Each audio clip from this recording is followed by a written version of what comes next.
তো হ্যালো সবাইকে, আজকে আমি তোমাদের সাথে শেয়ার করব 26শে নভেম্বরের একটি কাজ, তার সাথে কিছু কথাও তোমাদের সাথে শেয়ার করব।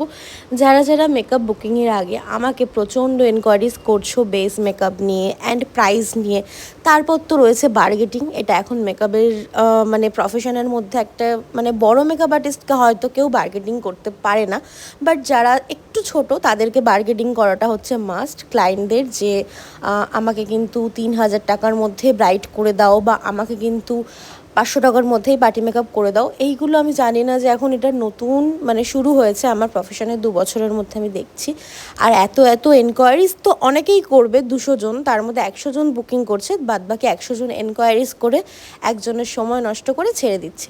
যাই হোক, তোমাদের আজকে জানিও আমার কাজটা কেমন হয়েছে। আর আমি কিন্তু কোনো কথাই আমার এই মিষ্টি ক্লায়েন্টকে উদ্দেশ্য করে বলা না, কারণ আমার এই ক্লায়েন্ট ভীষণই মিষ্টি ছিল।